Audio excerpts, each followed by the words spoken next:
If you want to build every major muscle with just 6 exercises, full body workouts are the way to go. They not only boost growth, but new research suggests they might also enhance fat loss by activating more total muscle per workout. 5 years ago, I shared a full body workout plan. But since then, new research and hands-on experience have shown me how to make it even better.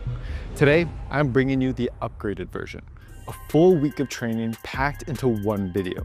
The plan includes 3 workouts per week, with 6 key exercises in each session. I'll walk you through all 3 workouts, breaking down each exercise with science-backed tips. And the best part? You can try this entire routine for free on my brand new app. But more on that later. Let's dive into workout 1. So to kick off workout 1, we'll target the upper chest with the incline dumbbell press for 3 sets of 8 to 12 reps. Why start here? Most people's upper chest is underdeveloped compared to other areas, yet it plays a major role in creating a fuller, more balanced chest.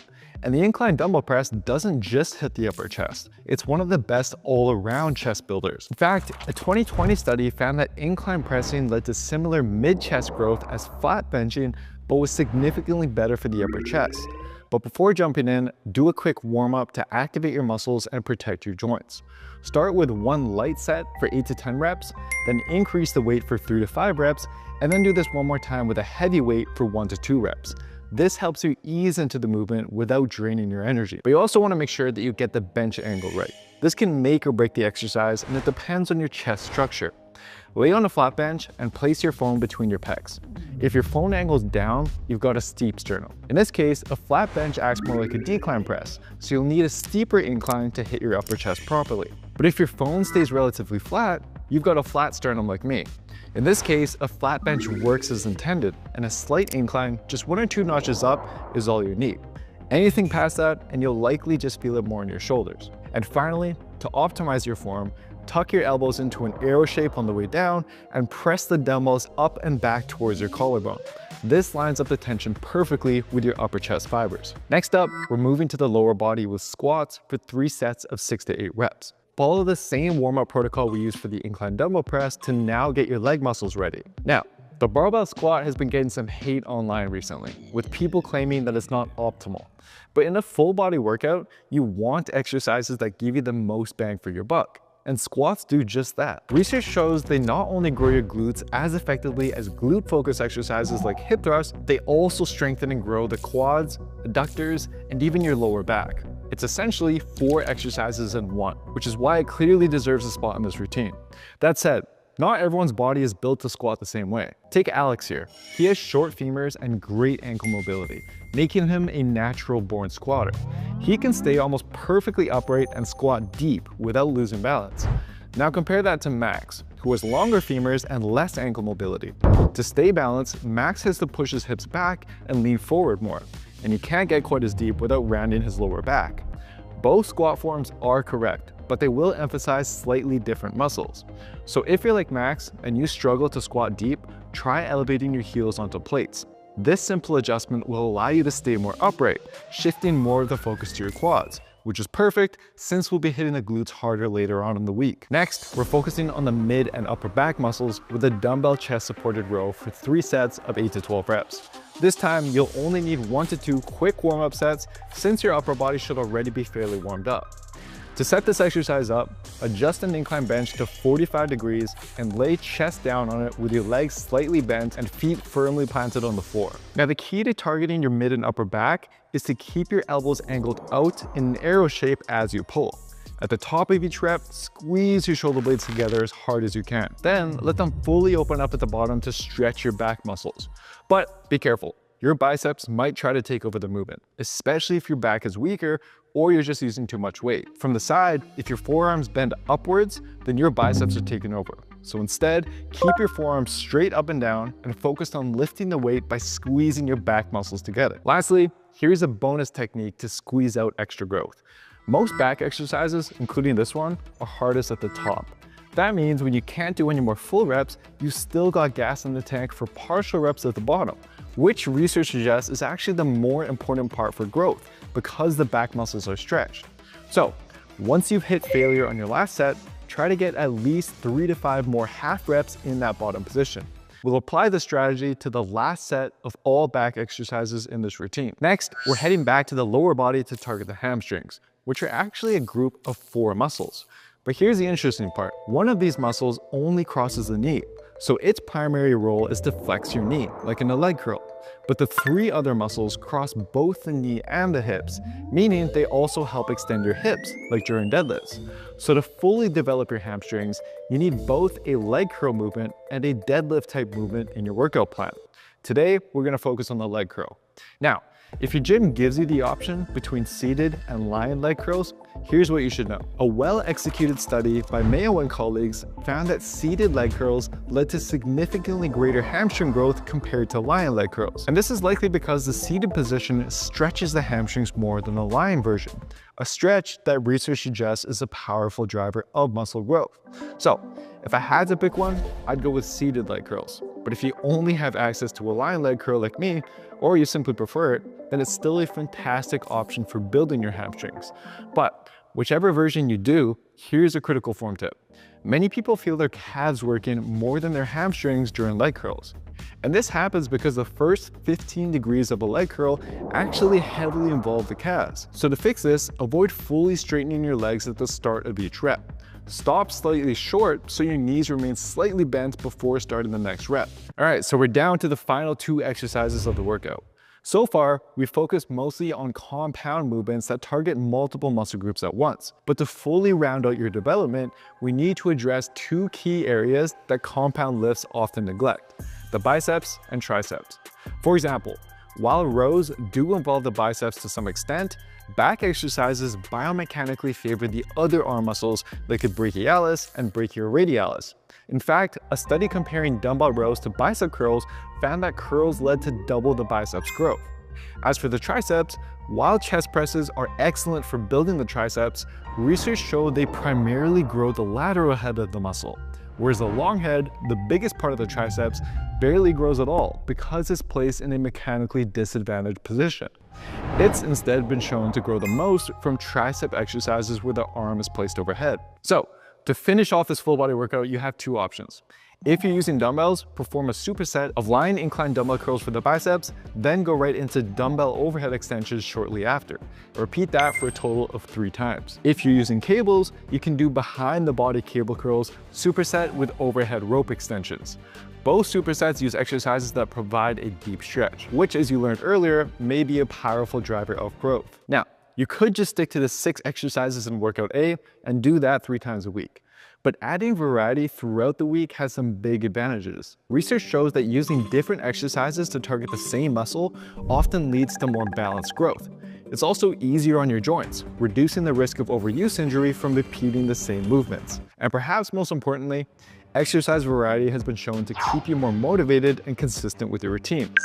And that is why we're switching things up for your second workout of the week, workout B. The new exercises will build on what we started in workout A while still keeping the program simple and effective. First up, we're hitting the chest again, but this time focusing on the mid and lower chest with the barbell bench press for 3 sets of 4 to 6 reps. Now, we used to think that lower reps were only for building strength, 6 to 12 reps were ideal for growth, and higher reps were best for endurance. But research has now shown that all of these rep ranges can lead to similar muscle growth, as long as you're pushing hard. So why go with lower reps here? Well, heavier weight in the lower rep range not only builds muscle, but also comes with the added bonus of boosting strength. And for the bench press, going heavy can be a lot of fun, especially if you have a spotter to keep things safe. That said, if heavy benching bothers your shoulders, no worries. You can lighten the load and aim for higher reps, or just swap it out for the flat dumbbell press, which tends to be easier on the joints. Next up, we're working the hamstrings with Romanian deadlifts for 3 sets of 6 to 8 reps. So back in workout A, we focused on one function of the hamstrings, knee flexion, which has also been shown to activate the lower part of the hamstrings more. Romanian deadlifts, however, focus on the other main function, hip extension. This shift also seems to activate the upper hamstrings more, making it the perfect combo for overall development. But with this exercise, proper technique is key to avoid just overworking your lower back. Start with a shoulder width stance and grip the bar just outside your knees. Brace your core and then imagine a band around your hips pulling you back. This will naturally bend your torso towards the floor. Keep your knees relatively straight and let the bar slide along your thighs as you continue pushing your hips back. But once your hips can't push back any further, stop. Going any lower just rounds your lower back. but this endpoint is going to vary for everyone.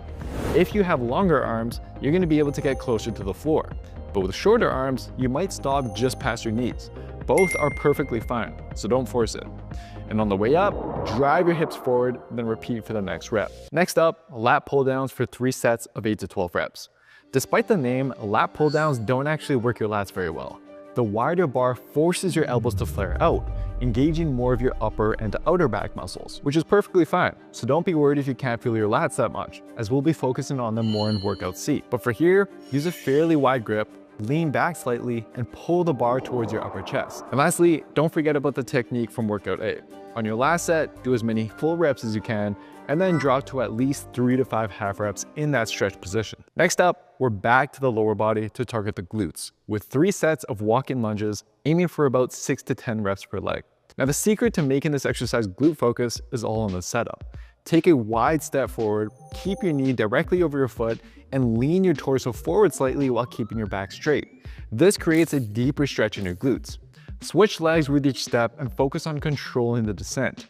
Your back knee should hover just above the ground at the bottom of each rep. Finish up workout B, we've got another isolation exercise superset, this time with the side delts and abs. So for the side delts, I'd recommend behind the body cable lateral raises with the cable set up 3 to 4 notches up from the bottom. This not only gives your side delts a deep stretch, but it challenges them a bit more in that stretch position. After you're done, we'll immediately go into an ab exercise, reverse crunches. Now, while your abs help stabilize your body in many of your compound exercises, training them directly can help build them up just like any other muscle, which visibly can make them pop more. Reverse crunches are a great choice here because they challenge your abs a little bit more when they're stretched. Lay on a bench or on a mat and bend your legs to 90 degrees. Then raise your hips by moving your knees towards your chest, focusing on curling your pelvis. Even if it's just lifting your tailbone, go up as far as you can and then slowly control the way down. And repeat this superset for a total of 3 times. Okay, so that wraps out workout B. But if you're wondering how to track all the exercises or remember the form for each move, let me show you something that I've been personally using to make things way easier. This is Built with Science Plus, my new app, and it's designed to do all the heavy lifting for you, except the actual weights, of course. It's super simple, guys. Just click on the exercise and you've got the form video right there. And you can even swap exercises if you're missing equipment or have an injury, and the app will make sure you're still working the right muscles. Plus, it tracks your sets and even starts coaching you after the first week. It's just like having me with you at the gym. And you can try 2 weeks of it completely free at builtwithscience.com. But I'll talk more about that at the end of the video. For now, let's move on to the final workout of the week, workout C. First up, we have the seated dumbbell shoulder press for 3 sets of 8 to 12 reps, which will mainly target the front part of your shoulders. I personally prefer dumbbells over barbells for this because they're easier on the joints.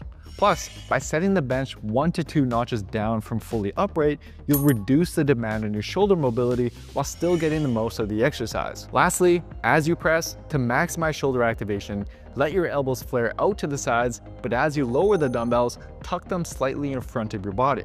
Okay, so far, we've emphasized almost every area of the back in the previous workouts, but there's one major part left, the lats. This is where the dumbbell row comes in, with 3 sets of 8 to 12 reps. Start by placing your same side hand and knee on a bench for support, while planting your other leg far out for stability. Next, the key to activating your lats is to keep your elbow tight to your side as you row, and focus on driving your elbow back towards your hips in a sweeping, arcing motion, almost like you're sweeping the floor with a weight. But to prevent your biceps from taking over, make sure your forearm stays vertical rather than curling the weight as you pull. And lastly, as you row, avoid rotating your torso to make the movement easier. Keep your back flat, pull until your elbow reaches your torso, and then control the weight back down. And of course, don't forget, on your last set, push past failure by doing as many half reps as you can in that bottom position. Next up, our first lower body exercise. 3 sets of 10 to 15 reps of hip thrusts. Now, hip thrusts have been shown to grow the glutes just as much as squats, and in one study, even led to almost double the glute growth when it was added to an existing leg workout. So, if you're somebody who sits most of the day, then this exercise is a must to prevent the dreaded flat butt syndrome. Ew. But you gotta do it right. And one big mistake is arching your back, which puts pressure on your lower back instead of the glutes. To fix this, brace your core as if someone's about to punch your stomach. Then squeeze your glutes hard. Think about holding a $100 bill between your cheeks. Don't let me steal it. At the top, your back should be flat and your glutes should be burning. But if I'm being honest guys, sometimes I just don't feel like going through all the effort to set up the hip thrust. So an effective swap are dumbbell step-ups on a bench or platform. But just like we did with walking lunges in workout B, lean forward slightly to target the glutes more and alternate your legs each step. So to finish off the quads for the week, we're doing 3 sets of 10 to 15 reps of leg extensions. Now, while pressing movements like squats are great for overall quad growth, research suggests they only really grow just 3 of the 4 quad muscles. The 4th muscle, the rectus femoris, because of its unique anatomy, is instead better grown with leg extensions, hence why I've added them to this routine. But if you want even more growth from this exercise, then if your machine lets you, lean back as you perform it. This stretches the rectus femoris and has been shown to significantly boost growth compared to the normal version. Next up, we're working the chest with 3 sets of 10 to 15 reps of flies to complement the pressing we've done earlier in the week. Now, my preferred setup here is a seated cable fly with a pad or foam roller between my back and the bench to create a deeper stretch in the chest. Another option here is the pec deck, but the downside is it tends to be much harder in the squeeze. So to make up for it, just like we did with the back exercises throughout the week, at the end of your very last set, do as many half reps as you can in that all-important stretch position. All right, to finish off the week, we've got our final isolation superset, starting with calf raises. So your calves are made up of 2 muscles, and we used to think seated calf raises target one better while standing hits the other. But when researchers actually tested this, they found something surprising. Seated calf raises do grow that one muscle well, but standing calf raises grow it just as much, while also growing the other calf muscles significantly more. So to get more bang for your buck, standing calf raises are the way to go. And you can do these on the leg press machine, Smith machine, or single leg with a dumbbell on any platform. Anything where your legs stay straight. But here's the key guys, pause at the bottom of each rep for a deep stretch. For calves, this stretch is one of the most important drivers of growth. Once you're done, move straight into reverse cable flies to target the rear delts, a part of the shoulder that often gets overlooked. Set the cable slightly above shoulder height, grab the left cable with your right hand and the right cable with your left hand, and sweep your arms outward, and let your arms cross over at the start for a deeper stretch in the rear delts. Repeat this superset for a total of 3 sets to wrap up your week of training. All right, so here's the full plan. And if you're a member of my new app, Built with Science Plus, just open up the camera on your phone and scan this QR code to get this workout program for free. Our app members not only get access to new workouts every single time I release them, but with it, you can easily track your progress, instantly pull up form videos for each exercise, and even swap exercises for alternatives that target the same muscle. And the best part? After your first week, the app starts coaching you every workout, making sure you're progressing without overdoing it. Plus, it also includes a full nutrition plan with easy food tracking because, let's be real, that's where most of your results come from. It's just like having me as a coach in your pocket. So if you haven't joined yet, you can try 2 weeks of it for free, no strings attached. Just head to builtwithscience.com or click the link in the description box down below to get started. But now that you've got your workout plan and a way to stay on track with the app, give this video a watch next to learn how to properly use protein to maximize your muscle and fat loss results. Thanks so much for watching guys, hope you enjoyed this one and see you next time.